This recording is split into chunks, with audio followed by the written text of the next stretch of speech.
In 2005, iTunes added podcast support to their software for the first time ever. So since 2005 to 2023, how has podcasting evolved and why are people so terrified to get behind the mic? Let's get into it.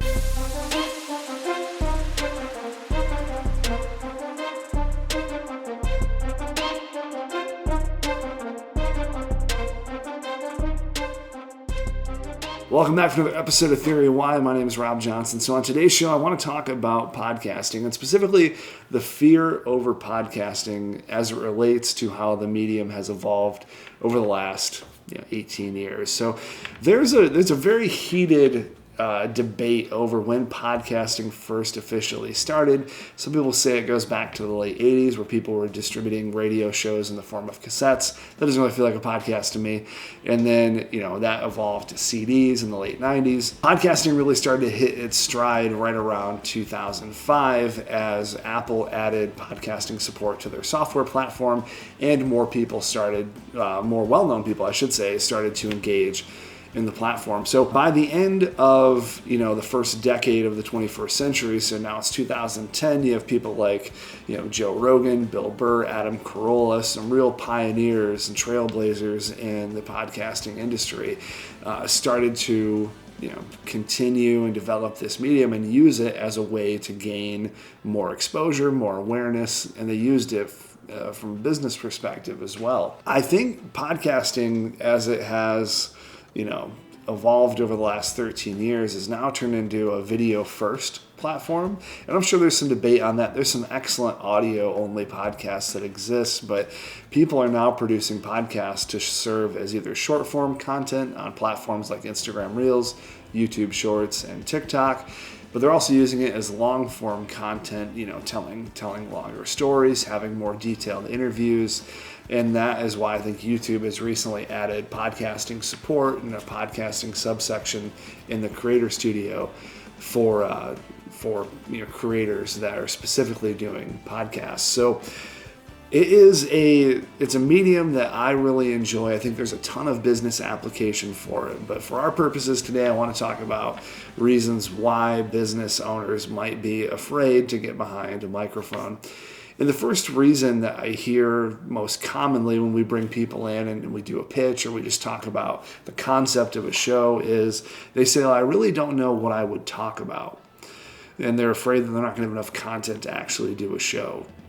And that may very well be true. One of the things that I look at for a successful podcast is, do you have a deep well that you can go to keep turning out meaningful shows? And I'll give you a couple of examples of what a deep well podcast would look like.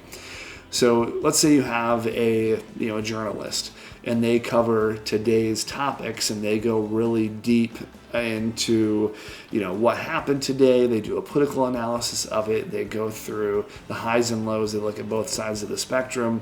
That's a deep well show because you can do that every day. Every day there's a different type of news that breaks and you can cover it on that podcast. Another show would be something similar to what Joe Rogan has, where you have a person who's in this studio that invites in a ton of different guests from a ton of different backgrounds and perspectives, and he's really just the interviewer learning more from his guests, whether they're PhD level physicists or hunters or just his stand-up comedian friends. There's a ever revolving door of talent that wants to come in and sit down and be on that podcast.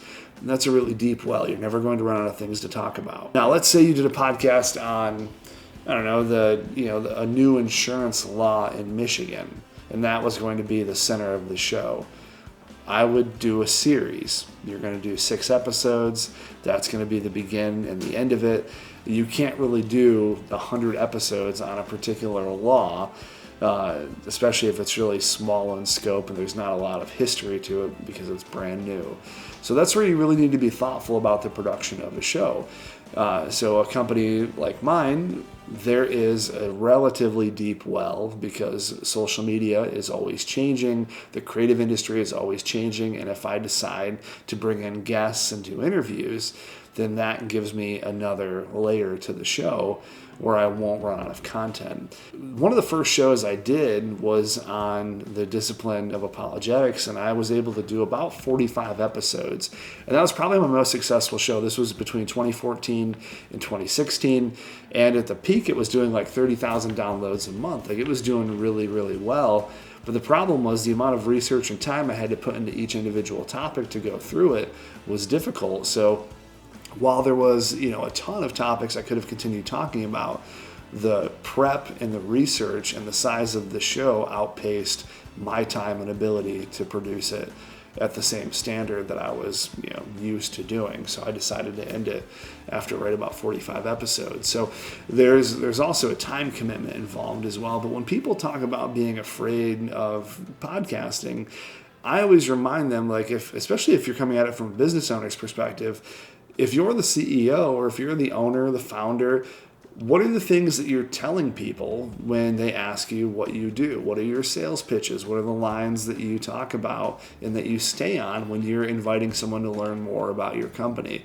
So basically, every great podcast in the business world that details a particular industry, whether it's niche or it's broad, starts with somebody going through their sales pitch. How do you educate people on this particular product or service? But more than that, you need to make sure all of the pre-production for the podcast is really well done and thought through. That way you have something more to talk about than just a general sales overview. So we've had shows in here that might be from a realtor, but that realtor doesn't really talk about real estate. That's not a primary driver of the show. It's his book or his network or his guests, or, he brings on his wife sometimes to have conversations with her. It's a very diverse, dynamic show that is a splash of real estate, but it's also a splash of other topics as well. And that's good pre-production, going through and saying, okay, here are all of the topics we could talk about that fit into this one category. Now let's produce a show based on that. And then you're off to the races. So when you think about being afraid of, I don't really know what I'm going to talk about, you need to think about what's the concept of the show going to be, and then what bullet points or subsections or, subtopics can you fit into that umbrella that makes sense, and then how do you develop episodes based on that? The second thing that people get afraid of is, I don't like the way I sound, or I don't like the way I look. Listen, I don't like the way I sound or look either, but this is where we're at. I'm totally in agreement with you. And a lot of people say that when they first come to the podcast studio, and I go back all the way to like listening to messages on the answer machine years ago, and you listen to how you pronounced your message out there to people, and you think, gosh, that sounds horrible. Yeah. Right? It's just all over. And almost every podcast we get in there says something to that effect, right? The way they look, the way they sound. The first time I did a podcast, I was invited on someone else's show to go through an article that I had written. And I listened to the episode, and I had my wife listen to it, and I was like, man, I hate my voice. And she's like, no, I love your voice. She's like, your voice is great. And I was like, I don't think so. And, you get self-conscious because you're putting something out into the world that's probably going to be there forever unless someone takes it down. But then again, you have people that are making copies and downloading, and, really everything that you put on the internet is probably going to be there forever. So it can be nerve-wracking. But that's where a good pre-production strategy, and knowing, okay, if what I'm talking about is accurate, and if I believe in what I'm talking about, then I'm okay with it being out there. And as time goes on, you'll see a difference in somebody from episode 1 to episode 15, and they'll feel a lot better, a lot more confident about themselves because now they've done it several times, and they just feel more at ease. So a really good way to get over, the fear of being in front of the camera or being behind a microphone is just going and doing it. And we've had people come in, they've done like a test episode just so they can kind of get all the butterflies out. It's never going to be released to the public. It's just something that's private that they use to review and critique, and then we critique certain things from a host perspective, or hey, how about you have a better sign off, or you should intro the guest better this way. And that's all fine and well. So it's okay to do practice at it. So like anytime I do a new show, like before I started this show, I probably rehearsed how I was going to do the opening and the transition 100 times just to make sure by the time I did it the first time, it wasn't really the first time I've done it. Like anything, really good practice can go a long way into helping get those butterflies out of your stomach the first time you go in front of a camera or a microphone. And it's kind of surprising, like, because you do this quite a bit when you have some of your other podcasts you do, where you ask, like, nervous level. And people are really nervous right at the very beginning, and then you gauge them at the end, right? And it's, they've fluctuated on a number scale by several numbers. Or it gets all the way done, and you say, wow, that was so easy. As long as they have something to talk about, or they're quizzed or questioned or whatever, and it becomes just a conversation back and forth between the two of you, it just becomes super easy, right? And they just don't understand that going into it, that, how they're going to feel. Yeah, and that's what's different too about like what I'm doing right now compared to actually being in our studio. When you're in our studio, you're looking across the table, typically at somebody, if you're doing an interview. You're not even looking at the camera. Whereas right now, like I'm staring down the barrel of this camera with a boom microphone in my face. That's even a different level than podcasting. And because it's a lot more comfortable. The cameras are off to the side. The microphones are, in front of you, but you can see the person over them. It's a little bit more comfortable, but there's just levels to it. And there's levels of comfort. And it's like anything else. The more you do it, the more comfortable you'll be. It's like public speaking. First time I did like a seminar with like 20 people, like I was terrified. And now, like, I'll go and speak to, a crowd of whatever size and be completely fine. It's like I'm talking to one person. But it just takes time and practice. It's nothing that you're going to feel great about the first time you do it. And podcasting is the same thing. The last thing that I would say is a fear that people have is public perception. So what is somebody going to think of me? Or how many negative YouTube comments are I going to get? Or what if somebody hates it? This is where having a really good identity of yourself can protect you from those things. So the first couple episodes I put out of this show on YouTube Shorts, like I got comments all across the spectrum. People hated it. People loved it. Someone said, this is actually not for this show. This was another show I did. Someone called me a corporate bootlicker, which is my all-time favorite diss. And I'm like, well, I don't even know why. I think it was because I was defending a decision that Walmart had made based on like their gross annual earnings. And it was a math thing. It wasn't even like I'm pro Walmart. It was just, this is why they can't do what you're suggesting they do, because they would be in the red. And it was just more of a logic thing, but this dude was just not having it and just started insulting, it's digging at me. So yeah, people are going to say mean things on the internet, but what matters is, do you value that person's opinion more than the people that you trust? So when I do an episode, I'll ask Johnny, or I'll ask Julia, or I'll ask my wife, Beth. I'll be like, hey, what did you think of that? Was that good? Is there anything I need to do better? Did you not like a certain part of it? And I want them to be honest. And I'm trusting that they're going to be honest and tell me, hey, this could have been better, or next time do this, or, stop talking so slow or so fast. And I take that feedback and I, keep working on it and wrap it into the next episode. But if someone online, like one dude was like, because I was talking about minimum wage and saying like my perspective is employers need to put their employees first. They need to pay them a fair, reasonable wage that they can sleep on at night so they feel good about it. And one dude was like, you sound like, what did he say? He said like, you sound like you signed the back of the checks, not the front.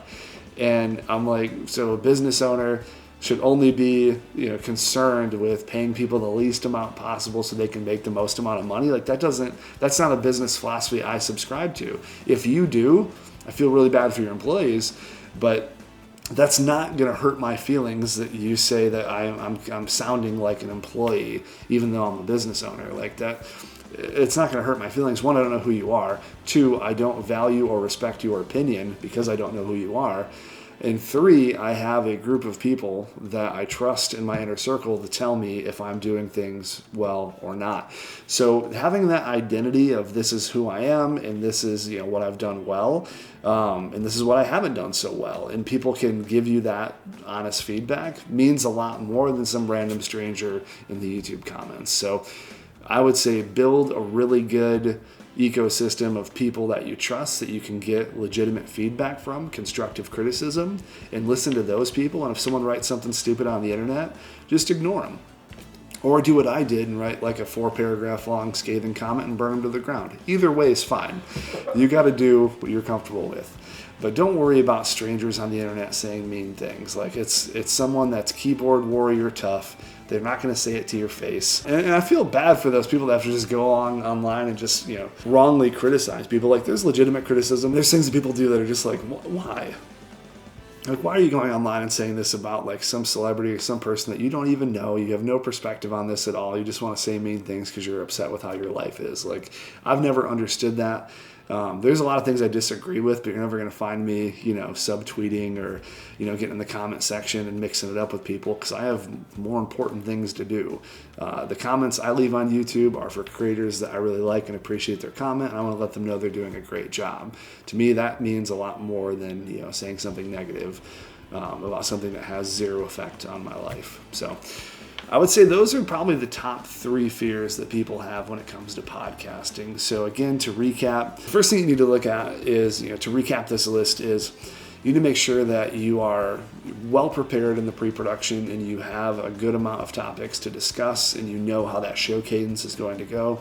The second thing is, getting comfortable with, how you look on camera, how you sound through the mic, doing some test episodes, critiquing, okay, I can make this sound better, or, I shouldn't, smack my lips into the microphone and, annoy the audio engineer.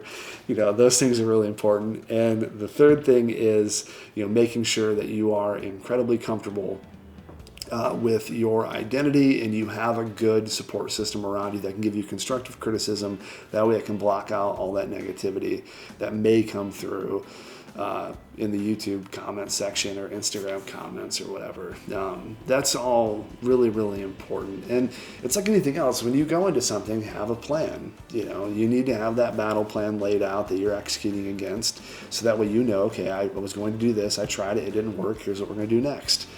And with podcasting right now, because the market's so saturated, it's a long game. Like, I look at my current downloads and like my YouTube numbers, and I'm not terribly worried that they're low. Like, I'm in this for the long haul, and I'm not expecting to have thousands upon thousands of listens, 20 episodes in, because the market's so saturated. It's going to take time, and you need to be able to give things time. So we've committed to 52 episodes, and then we're going to reevaluate. So we'll see how it goes. But I'm not worried about, low numbers or, mean comments or things like that. So long as I know that I'm producing something that's hopefully helpful to business owners and entrepreneurs, I'm good with that. So hopefully that's helpful. If you have a fear of podcasting, just know that this medium is going to keep evolving. So all the way back from 2005, where it's audio only, you're downloading it on iTunes, to now where Spotify is the top platform in the land for audio podcasts, and YouTube is absolutely dominant when it comes to video podcasts. So things are going to keep evolving and changing, so strap in and be okay with change. That's going to wrap up this week's episode. Thanks for watching. Take care.